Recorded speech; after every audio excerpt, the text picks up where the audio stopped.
Hello friends, आप सभी का मेरे YouTube channel go through fine art में स्वागत है। और फ्रेंड्स, आप देख सकते हैं कि आज का जो क्वेश्चंस है वो बहुत ही अच्छे क्वेश्चंस आप लोग के साथ लाई हूँ, जो कि UP TGT, PGT, KVS, NVS किसी में भी आपको सहायक करेगा। बट टीजीटी से कुछ क्वेश्चंस ऐसे आते हैं जो कभी कभी हम लोग नहीं कर पाते हैं, तो आज उसे देखेंगे। और जैसा आप देख ही रहे, 10 का दम मतलब 10 क्वेश्चंस होंगे, बट इतने बेजोड़, इतने दमदार क्वेश्चंस होंगे। और आप लोग को सारे क्वेश्चंस कमेंट में एक एक ही कमेंट में करना है, नहीं 1 नंबर का, ये 2 नंबर का, क्योंकि अगर एक कमेंट में आप करते हैं सारे ही क्वेश्चंस के आंसर्स, तो जिनके 10 ही आंसर सही होंगे उसको मैं अपने चैनल पे नेक्स्ट दिन दिखाऊंगी और उसके नाम को भी शाउट आउट करूँगी। तो ना ही ऐसे प्रश्न देखे होंगे, ना ही सुने होंगे। ये देखिए, हमने आप लोग के लिए इस तरह से बनाए हैं। तो आइए बिना देरी किए हुए देखते हैं कि वो कौन से ऐसे 10 क्वेश्चंस हैं जो कि ना ही आप लोग देखे हैं और ना ही आप लोग इतना सुने हैं। अगर सुने भी होंगे तो आप उनका आंसर सारे का दे पाएंगे या नहीं, वो चैलेंज आपको कंप्लीट करना है। Let's see the questions. सबसे पहले ये बता दूं कि ये क्वेश्चंस बहुत ही इंपॉर्टेंट है, खास करके UGC NET, TGT, PGT, KVS, NVS, कहीं भी आप एग्जाम दे रहे हैं तो ऐसे क्वेश्चंस आएंगे ही आएंगे। जैसे name at least 2 artist of post impressionism, यानी कि पोस्ट इम्प्रेशनिज्म के उपप्रभाववाद के जो 2 आर्टिस्ट हैं उनके आपके नाम बताने हैं, 2 कलाकार के नाम बताने हैं। मैं एग्जांपल दे देती हूँ। फॉर एग्जांपल, मैं इम्प्रेशनिज्म के आर्टिस्ट का नाम दे रही हूँ, पोस्ट इम्प्रेशनिज्म की नहीं।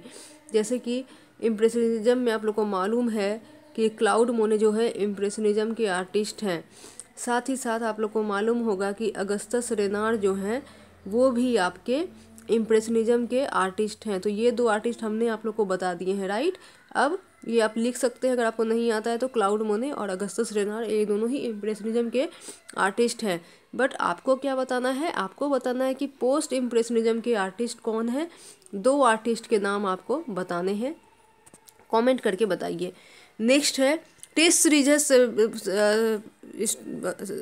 टेस्ट सीरीज है डियर फ्रेंड्स, तो इसलिए इसके आंसर्स यहाँ मेंशन नहीं है, बट इसके आंसर्स 2 दिन के अंदर कमेंट सेक्शन में भी अवेलेबल होगा। और साथ ही साथ अगर आप लोग कम्युनिटी जो जानते होंगे, जो डेली पोस्ट होता है, वहाँ भी अवेलेबल आपको मिलेंगे। और जब दूसरी वीडियो बनाऊंगी, जैसे ये वीडियो ख़त्म हो गया, अपलोड हो गया, दूसरे बार जो वीडियो चलेगा उसमें भी उसके सारे आंसर मेंशन होंगे। दूसरा है right the name of 2 artworks of gene Louis दावी। अब आप लोगों को मैं यहाँ पे थोड़ा सा हिंट्स दे दी हूँ कि जीन लुई दावी के 2 आर्टवर्क का नाम बताना है। और जीन लुई दावी आपके न्यो क्लासिज्म आर्टिस्ट से बिलोंग करते हैं। कौन से इससे? तो न्यो क्लासिज्म के आर्टिस्ट हैं आपके, सॉरी जीन नहीं, जैक लुई दावी होगा। सॉरी फ्रेंड्स, इसको थोड़ा सा आप लोग ठीक कर लीजिएगा। ये आपका यहाँ पे JACQUES, जैक लुई दावी होगा, ठीक है। जैक लुई दावी, जिन नहीं होगा, जैक लुई दावी होगा। तो write the name of 2 artworks of Jacques Louis David. आप लोग को बताना है कि जैक लुई दावी के 2 आर्टवर्क का नाम बताना है। 2 आर्टवर्क का, यहाँ पे आपको आर्टिस्ट का नाम बताना है, यहाँ पे उनके आर्टवर्क का नाम बताना है। और आप लोग को हमने हिंट्स दे दिया है कि जैक लुई दावी जो हैं वे आपको कहाँ के आर्टिस्ट हैं, कौन से इज्म के हैं? तो न्यो क्लासिज्म के आर्टिस्ट हैं। थर्ड है lord Chanda manuscript is kepted on which museum, यानी कि लॉर्ड चंदा जो मैन्युस्क्रिप्ट है वो कौन से म्यूजियम में है। यहाँ पे भी मैं आपको हिंट्स देना चाहूँगी कि ये बॉम्बे के किसी गैलरी में है, यानी कि मुंबई के किसी गैलरी में है। तो हिंट्स भी मैं आप लोग को देते जा रही हूँ ताकि आप लोग अपना सही आंसर दे दें, ठीक है। मुंबई के किसी जगह पर, किसी म्यूजियम में है। तो बताइए कि लॉर्ड चंदा मैन्युस्क्रिप्ट कहाँ रखा हुआ है। नेक्स्ट है 4 number, name 2 court painters of Akbar who are not Indian. जैसे कि बहुत अकबर के टाइम पे इंडियन और साथ ही साथ जो बाहर से आए हुए आर्टिस्ट थे, कहने का मतलब सिंपली इंडियन को यहाँ कहने का मतलब हो रहा है हिंदू, और जो पर्शियन आर्टिस्ट कर रहे हैं यहाँ से आपको मुस्लिम की बात हो रही है, ठीक है। तो ये क्वेश्चन ऐसे भी हो सकता था कि name the 2 court painters of Akbar who are not Hindu, okay, ऐसे भी ये क्वेश्चन हो सकता था। तो आपको 2 अकबर के 2 दरबारी चित्रकार के नाम बताने हैं जो भारतीय या फिर हिंदू नहीं थे। तो यहाँ पे भी मैं आपको हिंट्स देती हूँ कि वैसे 2 जो चित्रकार थे दरबारी चित्रकार, वो पर्शियन आर्टिस्ट थे, उनको पर्शियन यानी कि ईरान से लाया गया था।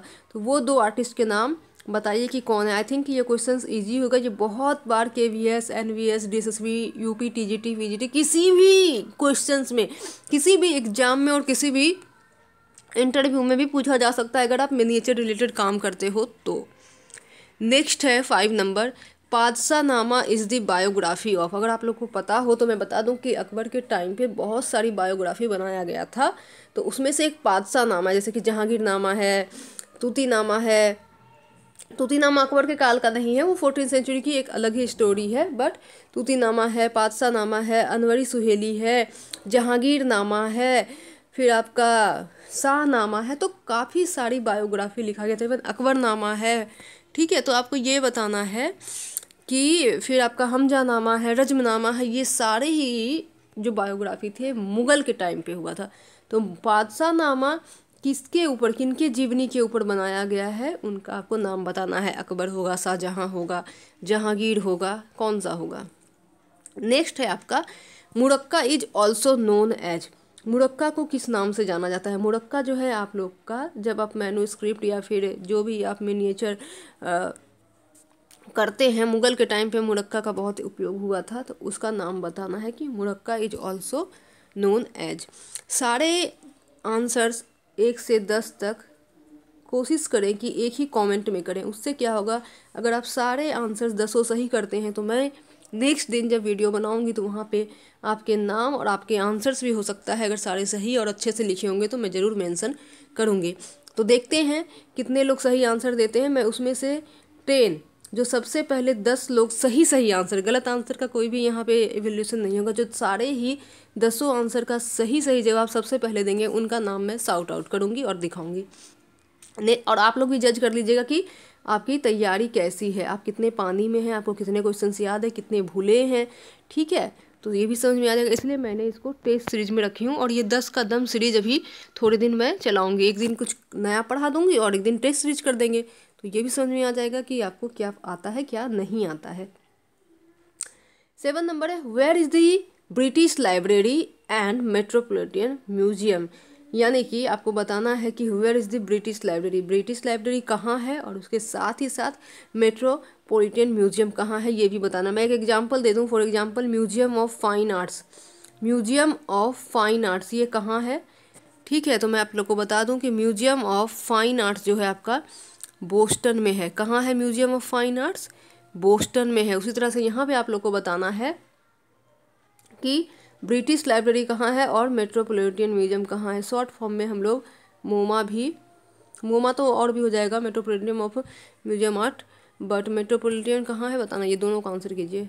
नेक्स्ट है, in which place KG Subramanyam was born on. यानी कि ये बहुत ही इजी में डाली हूँ कि होता है ना कि कभी कभी कुछ 1-2 क्वेश्चन इजी भी डालना चाहिए। हो सकता है कि बहुत लोग इसका भी आंसर ना जानते हो, क्योंकि आपको जो कमेंट करना है वो बिना देखे करना है, बिना देखे आपको आंसर करना है।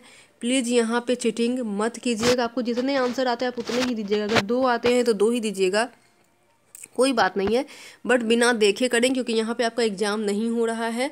अगर यहाँ पे आप चीटिंग कर लेंगे तो आपको आगे एग्ज़ाम में परेशानी होगी, क्योंकि आपके पास यहाँ पे फ़ोन होगा, चोरी करने के लिए सामान होगा, बट एग्ज़ाम में आपके पास कुछ भी नहीं होगा। तो प्लीज़ डोंट चीट, जितना आता है उतना ही आंसर करें, और जो नहीं आता है उसे अपने कॉपी कलम ले, उसमें नोट डाउन करें और उसे मेमोराइज करें। In which place KG Subramanyam was born, यानी कि KG सुब्रमण्यम का जन्म कहाँ हुआ है और कब हुआ है। वेन और वेयर दोनों बताना, ओके। वेन एंड वेयर, यानी कि विच प्लेस और वेन। तो मेंशन डेट ऑफ बर्थ, यानी कि कहाँ हुआ है। फॉर एग्जांपल कि अगर इनका मैं गलत आंसर दे रही हूँ, पहले ही बता दे रही हूँ ऑप्शन के लिए। फॉर एग्जांपल कि इनका बिहार में खड़गपुर में हुआ है, बिहार में खड़गपुर हुआ है। जो बिहार खड़गपुर लिख रही हूँ यहाँ पे जन्म जो है आपका नंदलाल बसु का हुआ है, बिहार खड़गपुर में नंदलाल बसु का जन्म हुआ है। तो उसी तरह से KG सुब्रमण्यम का बताना है कि जन्म कहाँ हुआ है और इनका डेट ऑफ बर्थ क्या है। ऑप्शन दे देती हूँ, 1924, 22, 25 या फिर 1923। नेक्स्ट है, प्रिमिवेरिया वॉज मेड बाय।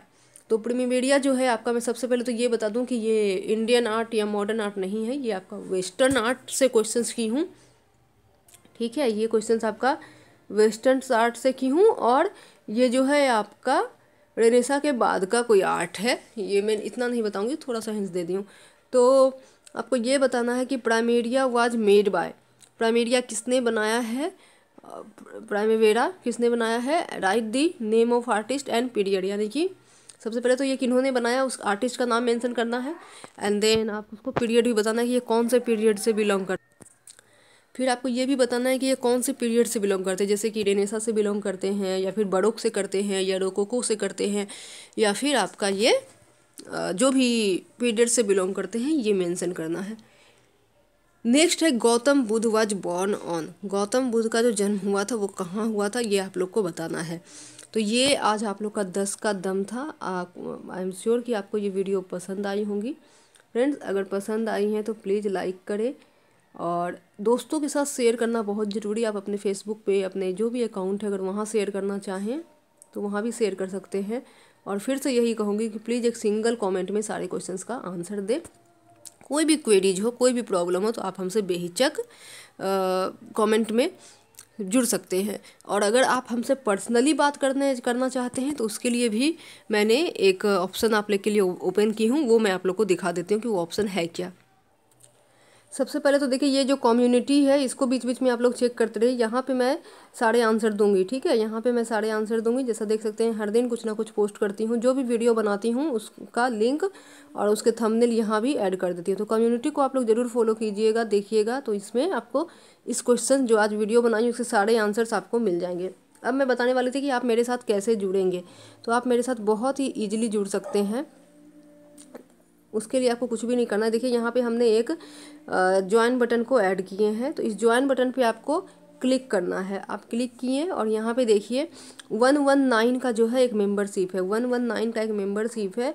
अगर ये वाले मेंबरशिप आप ले लेते हैं तो आपको सारे ही नोट्स जो यूट्यूब पे करवाया जा रहा है उसका PDF फाइल या जैसे भी आप चाहते हैं वो आपको मिल जाएंगे। सिर्फ इसे आप पेमेंट करते रहिएगा तो आपको सारे ही नोट्स, जैसे ही फॉर एग्जांपल आज मैं पढ़ाई, अगर इसके नोट्स आपको चाहिए तो आप ले सकते हैं, कल जो पढ़ाऊंगी उसके नोट्स चाहिए तो आप ले सकते हैं, डेली बेसिस पे नोट्स ले सकते हैं, सिर्फ ये अगर आप पे करते हो तो। और ये आप मेंबरशिप कभी भी बंद कर सकते हो, कभी भी। जैसे कि आपने 119 पे किया, अगर आपको अब नेक्स्ट मंथ पे करने का मन नहीं है तो आप, कोई ज़बरदस्ती नहीं है, आप जब भी चाहें क्लोज कर सकते हैं। दूसरी बात, अगर आप लोग हमसे बात करना चाहते हैं, हमारे सोशल अकाउंट पे ऐड होना चाहते हैं और कोई भी क्वेरीज हो तो 119 वाला अगर आप लेंगे तो आपको नोट्स भी मिल जाएंगे, ठीक है, नोट्स भी मिल जाएंगे यूट्यूब चैनल वाला। दूसरा बेनिफिट होगा कि कोई भी क्वेरीज हो, कोई भी क्वेश्चन हो, कोई भी अगर आपको डाउट लग रहा है, अगर आप उसे क्लियर करना चाहते हैं तो हम आप लोग को व्हाट्सएप ग्रुप पे ऐड कर लेंगे जो इसे पे करेंगे, और वहाँ पे हम लोग अपने डाउट क्लियर कर सकते हैं। थर्ड बहुत ही इंटरेस्टिंग रखी हूँ, थर्ड में है 399। आई नो कि इट्स लिटिल एक्सपेंसिव, बट यहाँ पे एफर्ट भी ज़्यादा लगेंगे, क्योंकि जो भी 399 वाला लेंगे उनको नोट्स तो कंप्लीट नोट्स मिलेंगे, कंप्लीट नोट्स मिलेंगे। सिर्फ ये अगर आप 6 महीना तक पे करते हो, तब 6 महीना तक पे करोगे तो आपको कंप्लीट नोट्स मिल जाएंगे। और यूट्यूब वाले जो नोट्स हैं वो तो सभी को मिलेगा, वन जो भी पे करेंगे, कोई भी अगर आप पे करते हो तो यूट्यूब नोट्स किसी भी स्तर पे मिलेगा। तीसरी बात यहाँ पे होगा कि हम जूम या फिर गूगल मीट पे क्लासेस लेंगे, जिसको जिस चीज़ के लिए स्टडी करना है, पर डे 1 आवर क्लास लूँगी, खास करके जो एग्ज़ाम नज़दीक रहेगा। फॉर एग्जांपल कि अगर UGC नेट अभी पहले है तो पूरा 1 महीना तक उनकी क्लास होगी। अगर UPTGT की एग्ज़ाम पहले है तो 1 महीना उनकी होगी। अगर DSSB है, देखिए DSSB, KVS, NVS, UPTGT ये सब का क्वेश्चंस लगभग सेम होता है। सिर्फ UGC नेट में जो है बहुत सारे ह्यूज क्वेश्चंस होते हैं, सिलेबस बड़ा है इसलिए टाइम ज़्यादा लगता है। Otherwise syllabus KVS, NVS, DSSB, TGT, PGT, RPSC, HTT कोई भी अगर आप स्कूल जॉब के लिए एग्ज़ाम दे रहे हो तो उसका सिलेबस बहुत ही ईजी होता है। कोई भी आप पढ़ोगे तो हो जाएगा। एक चीज़ मैं और क्लियर यहाँ पे करना चाहूँगी, बहुत लोग बार बार मुझे कमेंट करके बोलते हैं कि मैम KVS की तैयारी करवा दीजिए, मैम DSSB की करवा दीजिए, मैम UPTGT की करवा दीजिए, मैम HTT की करवा दीजिए। तो मैं एक चीज़ यहाँ पे आप लोगों को कंफर्म कर दूँ कि जितना भी ये जो मैं अभी यहाँ पे लिख रही हूँ, ये सारे जो एग्ज़ाम हैं, ये सारे के लिए जो भी मैं वीडियो बनाती हूँ वो उसी के लिए होता है, किसी के लिए अलग नहीं है कि अभी हमें अच्छा यूपी टीजीटी करना है तो इसके लिए हमने अलग कर दिया। अच्छा हमें अगर आरपीएससी का पढ़ना है तो अलग नोट्स होंगे, डीएसएसबी के अलग होंगे, नहीं, थोड़े से अलग होंगे। आरपीएससी के थोड़े से अलग होंगे, राजस्थान से कुछ क्वेश्चन ज़्यादा आएंगे, डीएसएसबी में भी आपके दिल्ली से और साथ ही साथ बहुत डिटेल में क्वेश्चंस पूछते हैं। But KVS, NVS, HTET, UP TGT के क्वेश्चंस लगभग लगभग सेम होते हैं। ठीक है, तो अगर ज्वाइन करना चाहें तो ज्वाइन कर सकते हैं। स्टार्टिंग में अगर आपको प्रॉब्लम लग रहा है तो वो आप 119 वाला ही ले सकते हैं। ठीक है, तो फ्रेंड्स यहीं पे हम वीडियो को समाप्त करेंगे और प्लीज़ हमारे चैनल पे बने रहिए, सब्सक्राइब कीजिए अगर अभी तक सब्सक्राइब नहीं किए हैं तो अपने दोस्तों को इस चैनल के बारे में बताइए ताकि वो भी इनका लाभ उठा पाएँ। तो मिलते हैं फिर से एक नई वीडियो के साथ, तब तक के लिए bye bye, take care, see you soon and have a nice day, stay safe, stay blessed.